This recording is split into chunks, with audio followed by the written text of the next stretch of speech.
14 de marzo se celebra el Día Europeo para la Prevención del Riesgo Cardiovascular, de este tipo de enfermedades que se cobran muchas muertes cada año, más que la COVID-19.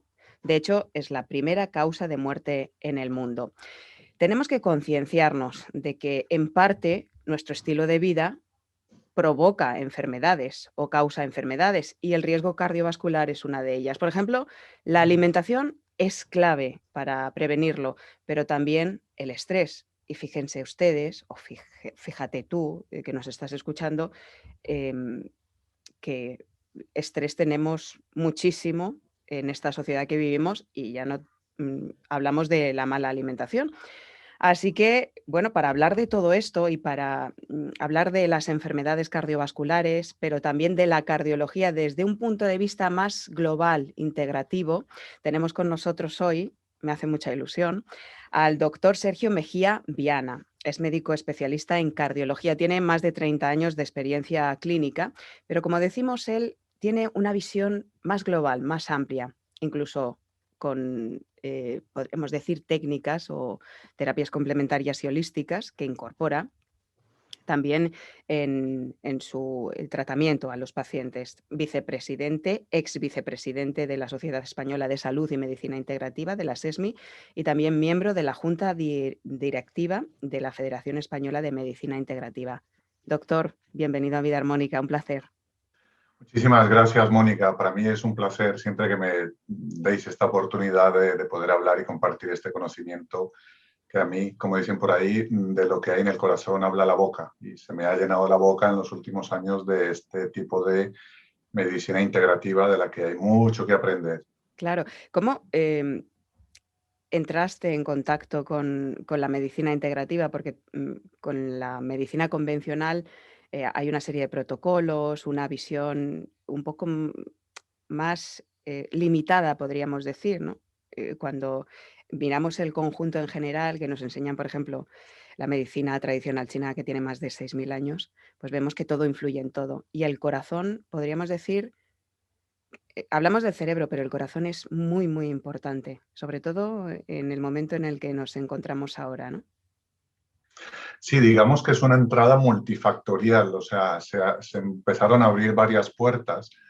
Necesariamente cada uno va viviendo un desarrollo personal. A medida que van pasando los años, pues tú vas viviendo un desarrollo personal, si quieres, que te lleva a hacerte algún tipo de preguntas. Y por otro lado, desde el orden familiar empieza a haber gente que empieza a tener problemas para los cuales no tienes respuesta desde el enfoque de la medicina que yo había aprendido. Yo en esa época pues hacía cateterismos, me había aprendido todo lo de la cardiología convencional durante muchos años. Pero en algún momento, y fue como la perla de entrada, el hilo que me llevó a tirar y a empezar a deshacer esa manta fue que me pregunté por qué al fumador se le tapaban las arterias. Y al preguntarme eso, me encontré con que no era la nicotina, que era lo que yo tenía inocentemente en mi cabeza y que muchos pensamos, no es la nicotina la que puede tapar las arterias. Pues no. Es el cadmio, que es un metal pesado que está en el humo del tabaco. Y por ahí empecé a tirar del hilo porque tenía que formarme en metales pesados. Luego acabé formándome en medicina ortomolecular, que es volver a las raíces de la fisiología de la célula, los nutrientes, cuáles son los nutrientes y por qué de eso no sabemos, porque todo el conocimiento lo ha abarcado el avance tecnológico y los fármacos, pero no acudimos a la base de la nutrición, de los minerales. Y luego por ahí pues encontré ya un montón de colegas que llevan muchísimo tiempo recorrido, lo que se llaman los médicos integrativos, y empecé a formarme en diferentes terapias complementarias. Entonces, la nutrición hace parte de eso, las terapias cuerpo-mente hacen parte de eso, el concepto de energía, no solo desde el trazado del electrocardiograma, sino del campo electromagnético que emite el corazón, desde el campo de la coherencia cardíaca, que es encontrar que el corazón tiene neuronas, neuronas de las de pensar y las de pensamiento rápido, lo que se llama la intuición. Y se desmontaron un montón de cosas que pertenecían, digámoslo, al campo de las creencias, más que de solidez científica, de acuerdo al método científico que conocemos hoy en día. Y que hago un paréntesis. es un método científico que tenemos que tener el valor de cuestionar, porque no nos está llevando a la causa-efecto, sino que nos ha hecho dependientes de la correlación estadística.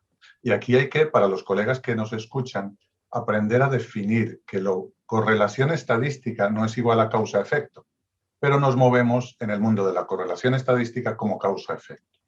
Hay estudios que demuestran, por ejemplo, que hay correlación entre un tipo de coche, de color de coche y la incidencia de infarto.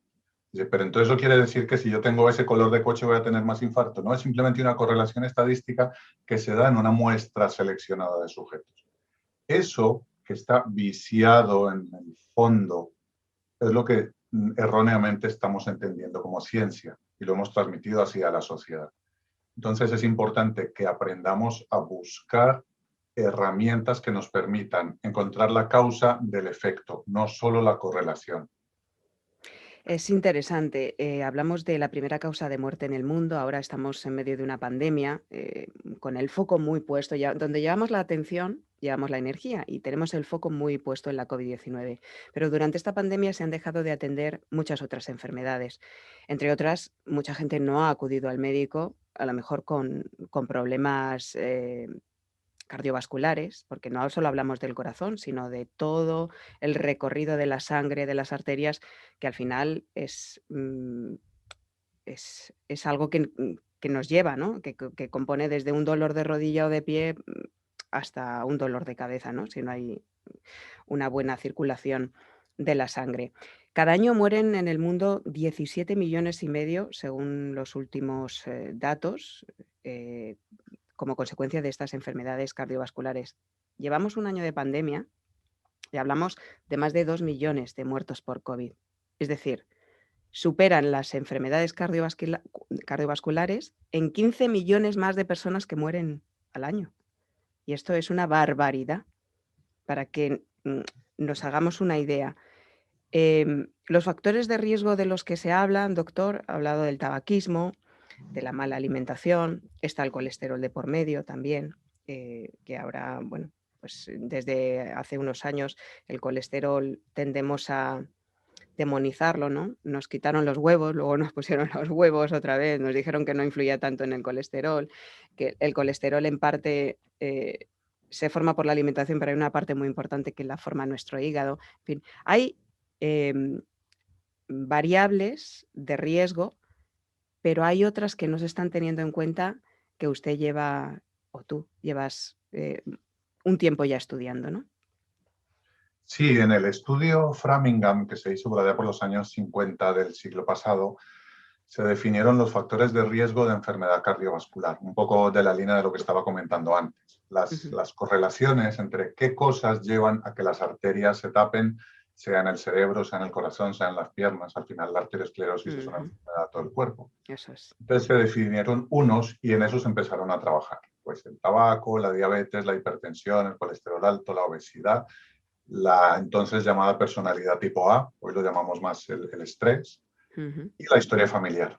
Y entonces los factores que eran modificables empezaron a trabajarse desde el punto de vista de la farmacología y entonces tenemos un medicamento para dejar de fumar, tenemos la gran variedad de medicamentos para controlar la diabetes, la hipertensión y el colesterol. Desde esa perspectiva, a medida que vamos avanzando, nos hemos dado cuenta que las cifras de enfermedad cardiovascular no solo no han bajado, sino que siguen en aumento. Han ido bajando las cifras de tensión, lo que definíamos como tensión límite hace 20 años no es lo mismo que se define ahora y se exige que todo el mundo tenga por debajo de 120, tenga la edad que tenga. Las cifras de colesterol igual, empezaron con 300, luego 250, ahora van por debajo de 200 y el llamado colesterol malo por debajo de 70, cosa que después de los 50 años es fisiológicamente imposible. Pues ese es uno de los campos que yo entiendo que es un poco pedregoso, pero que yo ya me he metido de lleno. De hecho, tengo en mi canal de YouTube un vídeo que se titula así, ¿es realmente seguro bajar el colesterol? Porque hay muchísima evidencia de que esa visión es una visión equivocada, es una verdad a medias y que nos estamos jugando la longevidad, la función neurológica a largo plazo si mantenemos durante muchos años un colesterol muy bajo. El colesterol es el precursor de la vitamina D, el colesterol es el precursor de las hormonas esteroideas, es decir, las que se producen en las glándulas suprarrenales, las que se producen en las gónadas. El colesterol tiene funciones antiinflamatorias. El colesterol tiene un montón de propiedades que lo hacen una sustancia necesaria para nuestra vida. Y eso, de la mano de que hemos entendido que la arteriosclerosis es colesterol tapando arterias, cuando realmente es otra verdad a medias. El colesterol sí que está ahí, en la placa, en la arteria que está enferma, pero intentando ser parte de la solución, no generando el problema. A mí a lo que me ha llevado esto es a volver a sentarme a estudiar el concepto de arteriosclerosis, y esto está dicho, o sea, en revistas de prestigio como Circulation, Peter Levy y un Fuster, creo que es el otro coautor de ese artículo, hablan de que la arteriosclerosis es una enfermedad antiinflamatoria, y es un artículo de los 90. La arteriosclerosis es una inflamación de la arteria, no es grasa tapando la arteria. Eso nos tiene que llevar a cambiar un poquito, a abrir la mente. Como dicen por ahí, la mente es como los paracaídas, que no sirve de nada si no está abierta, para poder encontrar los errores, corregirlos y luego transmitir a la sociedad las cosas que podemos estar haciendo no del todo bien. Esto viene fomentado por lo que comentaba yo antes de los estudios de correlación estadística. No todos los colegas son expertos en estadística, no son capaces de criticar la estadística o el diseño de determinados estudios. Entonces se nos ha acostumbrado a hacer estudios a 5 años en los que se evalúa la mortalidad, a esto les damos esta pastilla y a estos no, y entonces vemos que la mortalidad es menor, pero nadie se atreve a ahondar, porque no hay conocimientos estadísticos en el diseño de esos estudios, y que a veces son estudios sobre los que hay una parafernalia enorme y que luego el beneficio es realmente poco. Y eso pasa mucho hoy en día en los congresos. Vamos, escuchamos rápidamente 2 o 3 cosas y a prescribir la pastilla. Por esa vía se me abrió a mí la necesidad de buscar otros factores de riesgo de los que también se hablan. Y ojo, lo que yo digo no es una opinión personal, lo que yo digo es basado en evidencia que está escrita, porque yo estoy entrenado para eso. Yo como doctor en medicina estoy entrenado para buscar bibliografía y luego contar las conclusiones de esa bibliografía, lo que viene siendo básicamente una tesis doctoral. Entonces, esos otros factores de riesgo a los que se les presta poca atención son la enfermedad periodontal, o sea que la boca tiene que estar sana, y si no está sana podemos tener problemas cardiovasculares por una mala higiene y un mal estado de la boca. La falta de vitamina C, la falta de magnesio, la falta de vitamina D y la falta de selenio, entre otros micronutrientes. El déficit de coenzima Q10, que es uno de los más potentes antioxidantes que tiene nuestro cuerpo, es decir, que evita el envejecimiento y la disfunción del corazón. El estrés, que ya lo has mencionado tú de paso y que ahí eso daría para 25.000 entrevistas. Y los metales pesados, el cadmio, el plomo, el mercurio. Estamos rodeados de metales pesados y pocos especialistas y pocas especialidades están entrenando a sus médicos en el tratamiento y detección de la toxicología clínica de metales. Es muy importante que lo vayamos abriendo los ojos a que los factores de riesgo son mucho más, y que a lo mejor por eso es que no conseguimos bajar de la primera causa de mortalidad a estas enfermedades cardiovasculares. Tenemos todos esos factores de riesgo, y luego está también, hemos mencionado la parte del estrés y de cómo llevamos la vida, pero entiendo que una determinada manera de llevar la vida también daña al corazón. Es así, nos lo tomamos todo muy a pecho, que es una expresión de la sabiduría popular, pero eso de tomarse las cosas a pecho durante toda tu vida, al final lo perdemos de vista, porque hablamos de todos esos factores que a lo mejor provienen del medio ambiente, de la alimentación, pero cómo llevemos la vida, entiendo que también puede influir, y mucho. Efectivamente, aquí no es posible seguir la entrevista sin hablar de algo que pertenece, digamos, al terreno de lo espiritual. ¿Qué pasó en Occidente? Que en algún punto de nuestra evolución histórica se dividieron las cosas del cuerpo físico y las cosas de lo que llamamos alma o espíritu. Y entonces una cosa pertenece a la religión y se deja a las creencias y no es demostrable científicamente. Y lo otro se deja, pues, el cuerpo, lo que vemos, las células, los órganos, la tecnología, etc. En Oriente, en algunas corrientes médicas de Oriente, y los médicos más sabios, los médicos de Irán, los médicos persas, los médicos de tradición de esa otra zona del planeta, no renunciaron a ver lo no visible, a estudiar lo no visible, lo que nosotros llamamos alma y espíritu, mente, emociones. Ellos lo estudian y lo incluyen, se atreven a incluirlo dentro de la ciencia. Cuando nosotros damos ese paso y lo bajamos del mundo de las creencias, abrimos la mente a decir, oiga, ¿esto podría ser estudiable? Sí. ¿Hay gente que lo estudia? Sí. Lo llaman aura. Ah, eso es completamente esotérico. No, no, no. Tú lo llamas esotérico porque no conoces de eso, lo montas ahí en el terreno de las creencias y te atreves a decir, yo eso no me lo creo. Frase que, dicho sea de paso, es la menos científica que puede decir alguien que se dice científico. Sí. Yo eso no me lo creo, no. Demuéstralo, demuéstralo, estúdialo y entonces verás cómo te llevas una gran sorpresa. El mundo de las emociones, que está en esa zona sutil, que pertenece también al ser humano, tiene definitivamente su manifestación en el cuerpo físico. Dicen que el cuerpo físico es el resultado de lo que tú tienes en tu mente y en tus emociones. Y hay un libro que a mí me encanta, que es mi libro de cabecera en ese tema, que se llama El cuerpo sutil, donde te explican absolutamente todo esto, qué es realmente la mente y dónde está y cómo las conexiones del cerebro están en relación con otro cuerpo, que es el cuerpo mental, el cuerpo emocional, el tema de los chakras y el cuerpo energético. Y de ahí han salido corrientes como la biodescodificación, la nueva medicina germánica del doctor Hammer, que son altamente criticadas, pues no sé, desde esa ignorancia de yo eso no me lo creo porque a mí no me lo enseñaron en la carrera, que van demostrando de manera científica, así como nosotros lo necesitamos, escrito en un papelito y con una evidencia científica y con unos números estadísticos que me digan, ostras, pues esta hipótesis es verdad. Es decir, que un montón de emociones no manejadas bien durante muchos años de tu vida pueden acabar generándote un aneurisma de la aorta. Una emoción trágica como la pérdida de un hijo en un accidente puede producirte una rotura de la válvula mitral, del corazón y un largo etcétera. En cardiología entendemos un poco el infarto por estrés, que se llama miocardiopatía de Takotsubo, que es un infarto típico, cuadro clínico de infarto, en el medio de un evento estresante intenso. Hasta ahí hemos llegado, digamos que por ahí vamos avanzando. Sí. Pero esto es una cosa a la que hay que abrir y le estamos abriendo camino y mucha gente ya habla de esto. Yo en mis consultas me sorprendo porque mucha gente tiene a alguien o ha dado algún pasito por la ciencia esta de la biodescodificación y normalmente lo van entendiendo y son capaces de correlacionar. A mí me empezó esta enfermedad cuando tuve no sé qué conflicto.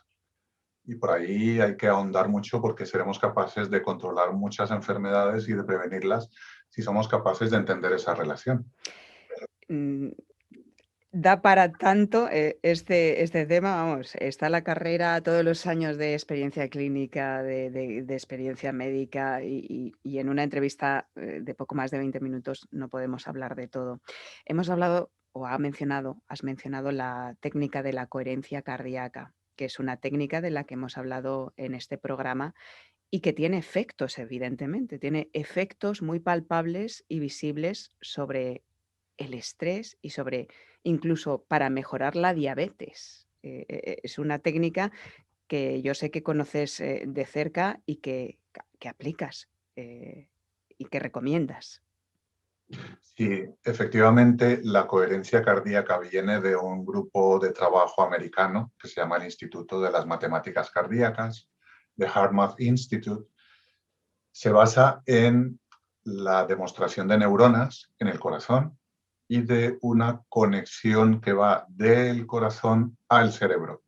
Es decir, el corazón es capaz de mandarle señales al cerebro para que luego el cerebro se encargue de enviar al resto del cuerpo señales de estrés o de coherencia, de tranquilidad. Y eso es nuestra vida. Nuestra vida se mueve constantemente en si estás en el atasco en la calle, si estás en el trabajo, si llegas por la noche y tienes insomnio. Es una falta de balance entre la parte, digamos, estimuladora del sistema nervioso autónomo, que es el simpático, y la parte frenadora o relajante, que es el parasimpático. Eso habitualmente lo decimos, yo lo digo en mis consultas, está fuera del control de la voluntad, por eso se llama sistema nervioso autónomo. Y yo no puedo hacer que los latidos de mi corazón dependan de que yo me acuerde de hacer latir el corazón, porque si tengo mala memoria, entonces me muero porque, ay, se me olvidó hacer que el corazón latiera. Pero sí que hay una manera de mandarle señales al cerebro para que baje el nivel de estrés. Estamos constantemente en un nivel de estrés emocional y mental, y eso al cuerpo le pasa factura. El cuerpo de un mamífero que está bajo estrés, pues está constantemente liberando cortisol, está en taquicardia, está en hipertensión. A través de la coherencia cardíaca, que os invito a mirarla en detalle, hay muchos foros y páginas web, a través de la respiración y de un trabajo con la mente en ese momento, se consigue mandarle señales a esas neuronas del corazón, decirle, estamos en control de la situación, estamos vivos y estamos en estado coherente. Por favor, que el resto del cuerpo entre en ese estado coherente para que yo no tenga que estar viviendo las consecuencias del estrés. Y es un poco una forma de generar emociones a voluntad. Es posible generar emociones a voluntad teniendo el control de las mismas. El ser humano occidental no sabe hacer eso, no sabe controlar las emociones, es una víctima de la rabia, de la ira, de la tristeza, de la desesperación y no sabe cómo controlarla, del hambre, el hambre compulsivo que tantas enfermedades produce. A través de la coherencia cardíaca podemos coger el control de esas emociones y llevarlas hacia donde nosotros queremos, y eso no tiene precio. Coherencia cardíaca, hay gente, cada vez más gente que hace yoga, qigong, todo este tipo de técnicas que funcionan de maravilla. Por eso las clases, por ejemplo, en yoga están llenas. Podemos hacer muchas cosas, meditar en casa también. La meditación, supongo que podríamos hablar largo y tendido porque también nos ayuda mucho en ese sentido, ¿no? Así que, bueno, hay tantas cosas que hablar de este tema que me gustaría próximamente contar contigo para otras entrevistas, pero no nos da el tiempo para más. Así que lo que quería era que contaras a los oyentes cómo contactar contigo. Creo que ahora vas a empezar a venir a Madrid también a pasar consulta y eso es buena noticia. Sí, yo tengo varias formas. Trabajo en centros médicos por aquí en la Costa del Sol, en Gibraltar, en Melilla. Empezamos un proyecto muy interesante y apasionante en Madrid y el próximo sábado tengo ahí mi primera consulta en calle Orense. El centro médico se llama Sinergia. Y también hago consulta online, consultas de segunda opinión, de ampliación, gente que ya tiene las pruebas hechas, se puede hacer consulta online. Mi página web es www.cardiologosergiomejia.com.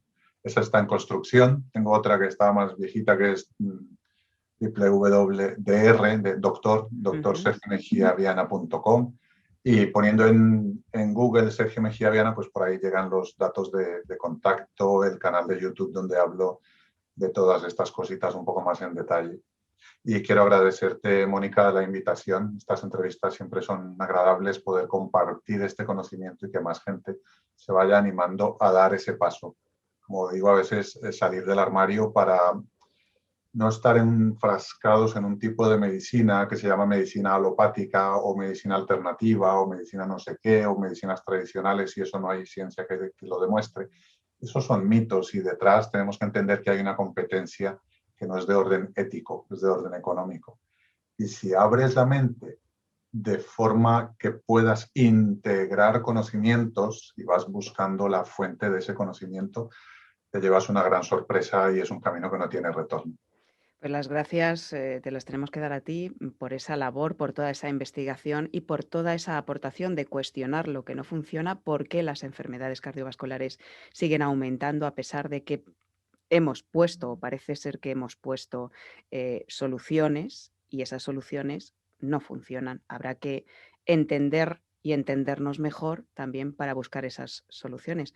Así que gracias por la labor, por estar en Vida Armónica y ayudarnos a comprender todo esto y a integrar, porque muchas de las cosas de las que has hablado en esta entrevista, hablamos de ellas en este programa, pero es una forma de darle un continente al contenido y de ver que no son solo cosas hippies o un poco fuera de lo normal para estar mejor, sino que tienen una evidencia y que son constatables también científicamente, aunque los estudios científicos no hayan conseguido demostrar al 100% que esto realmente funciona. Así que muchas gracias. Gracias a ti, Mónica, y encantado de estar aquí cuando me vuelvas a invitar.